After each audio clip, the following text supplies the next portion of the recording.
नमस्कार, महाराष्ट्र केसरीच्या बातमीपत्रामध्ये आपलं सर्वांचं पुन्हा एकदा स्वागत आहे। पोलीस पाटील भरती प्रक्रियेमध्ये घोळ झाल्याचे अपात्र उमेदवार यांचा आरोप। 4 दिवसापासून उपोषण सुरू। परीक्षा वेळीचे सीसीटीव्ही फुटेज आणि पेपर तपासणीचे फुटेज देण्यात यावे, अपात्र उमेदवारांची मागणीसाठी अपात्र उमेदवार 13 फेब्रुवारीपासून बसले उपविभागीय कार्यालय समोर उपोषणाला। गोंदिया दिनांक 16 फेब्रुवारी 2024।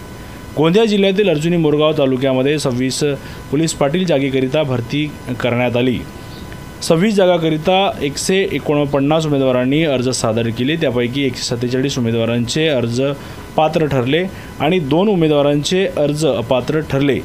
या 147 उमेदवारांनी परीक्षा दिली, निकालसुद्धा हाती आला, परंतु काही उमेदवारांनी या परीक्षेवर आक्षेप नोंदविला असून अर्जुनी मोरगाव तालुक्यातील 26 उमेदवारांची जी भरती झाली त्या सर्व उमेदवारांचे सीसीटीव्ही फुटेज, प्रश्नपत्रिकेची सत्यप्रत आणि पेपर तपासणीचे सीसीटीव्ही फुटेज मिळविण्यासाठी या प्रकरणाची संपूर्ण सखोल चौकशी करण्यात यावी, याकरिता अपात्र झालेल्या उमेदवारांनी अर्जुनी मोरगाव येथील उपविभागीय कार्यालय समोर आमरण उपोषणाला 13 फेब्रुवारीपासून बसले आहेत। आज तब्बल 4 दिवसाचा कालावधी लोटला असून अद्याप प्रशासनाने कुठलीही दखल घेतली नाही। ज्या पात्र उमेदवारांना पास करण्यात आला आहे त्यामध्ये मोठ्या प्रमाणात घोळ झाला असल्याचा उपोषण करणाऱ्या उमेदवारांनी आरोप केला आहे। ज्या उमेदवारांना पास करण्यात आला आहे त्यांची पेपर व सीसीटीव्ही फुटेज आणि पेपर तपासणीचे व्हिडिओ फुटेज पाहण्याची मागणी यावेळी उपोषण करणाऱ्या उमेदवारांनी केली आहे। प्रशासन याकडे कशा प्रकारे बघते ते आता पाहणे महत्त्वाचे ठरणार आहे। योगराज कोरे, देवानंद हत्तीमारे, फौजिया आमिर खान पठाण अन्य उपोषण स्थळी उपस्थित होते। त्यांनी पत्रकारांना माहिती देताना वरील माहिती दिली आहे। या भरती प्रक्रियेमध्ये चिरीमिरी घेऊन घोळ करण्यात आला असावा। यापूर्वी देखील तालुक्यात असे प्रकार झाले होते अशी जनमानसात चर्चा आहे। विशेष म्हणजे स्पर्धा परीक्षेमध्ये बसणारे विद्यार्थी देखील या पोलीस पाटील भरती प्रक्रियेमध्ये फेल झाले आहेत।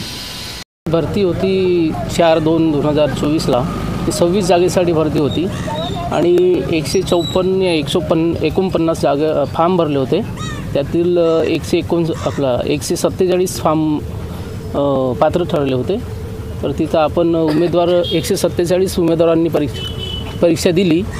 तर तिथं मला असं म्हणायचं आहे की CCTV कॅमेराचं होतं, परंतु बंद होते की काय होते माहीत नाही, परंतु आपल्याला CCTV कॅमेरा फुटेज पाहिजे आहे आणि चेकअप फुटेज पाहिजे आहे आणि प्रशासनाकडे ॲन्सर शीट आहे, ते ॲन्सर शीट प्रथम प्रत पाहिजे आहे आणि कार्बन कॉपी पण पाहिजे आहे, असं माग आहे माझी। ती माग पूर्ण झाल्यास तेव्हाच मी उपोषणावर उठणार, नाही तर उठणार नाही। पोलीस पाटील पदभरती विरोधात आमचे हे उपोषण चाललं आहे। आमचे हे असे आक्षेप असा आहे की जी एक्झाम झाली आहे त्या एक्झाममधले फोटोज, जे व्हिडिओ रेकॉर्डिंग आहे ते व्हिडिओज रेकॉर्डिंग आणि आम्हाला जे पेपर चेक झाले त्यांची व्हिडिओ रेकॉर्डिंग आम्हाला पाहिजे आहे। तसेच जे उमेदवाराकडील दुय्यम प्रत असलेली उत्तरपत्रिका तसेच प्रशासनाकडील असलेली दुय्यम प्रत ती समोर आणून आम्हाला चौकशी करून द्यावे, हीच आमची मागणी आहे। काय सांगण्यात आलं होतं नेमकं? ज्या ठिकाणी तुमचे पेपर झाले त्या ठिकाणी कॅमेरे लागलेले आहेत, तर तुम्हाला CCTVच्या आपण निगराणीत आहात असं सांगण्यात आलं होतं का? हो, आम्हाला जे कॅमेऱ्याचे निगराणी आहात तुम्ही असे आम्हाला सांगून कोणत्याच प्रकारची गोंधळ करू नका असे आम्हाला सांगण्यात आले होते। आता तुम्ही चित्रीकरण मागितलं तेव्हा त्यांचं काय म्हणणं आहे त्या संदर्भात? आता आम्ही आज मागणी केलं आहे त्यांना, तर त्यांनी म्हटलं की 8 दिवसात देतो, परंतु जे पेपर चेक वगैरे झाले त्या पेपर चेकची व्हिडिओ क्लिप कॅमेरे बंद आहेत असे आम्हाला सांगितले आहे। मला तर एकच म्हणायचं आहे की पोलीस भरतीमध्ये जो घोटाळा झालेला आहे तो क्लिअर झाले पाहिजे। सर्वांची जी मागणी आहे ती पूर्ण झाली पाहिजे। इथे उपोषणाला बसलेले आहेत, इथलं उपोषण संपवून इथले जे सर्व अधिकारी आहेत, दंडाधिकारी आहेत, त्यांनी इथं यायला पाहिजे। जे SDO ऑफिसला इथं आलेले आहेत आणि इथं बसलेले आहेत, तर त्यांनी इथलं जे स्टँड घेतलेलं आहे ते पूर्ण क्लिअर करायला पाहिजे, सर्वांचे डाऊट्स क्लिअर करायला पाहिजे। जसं मोस्ट इम्पॉर्टंट ज्या दिवशी एक्झाम झाली इथं त्या दिवशी असं आम्हाला सांगण्यात आलेलं होतं की तुम्ही CCTV फुटेजच्या निगराणीमध्ये आहात, पण आता जेव्हा पूर्ण घोटाळा झाला माझा सेट A होता आणि माझा जो आन्सर शीट आहे तो D सोबत एक्सचेंज झालेला आहे।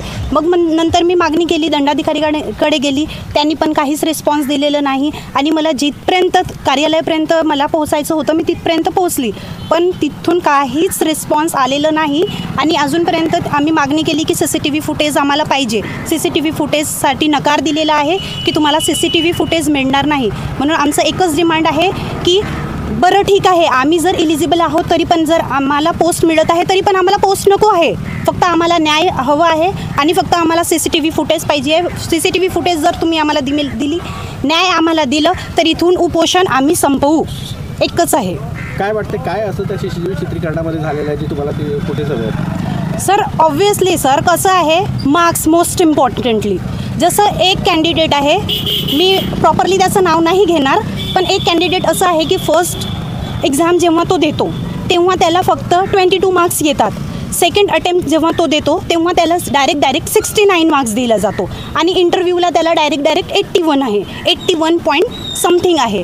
तर मला असं वाटते ना सर की फर्स्ट अटेम्प्टमध्ये जर त्याची एवढी छान अभ्यास झालं होतं तर त्यांनी फर्स्ट अटेम्प्टमध्ये ॲटलिस्ट 40-45 तरी घ्यायला पाहिजे होतं.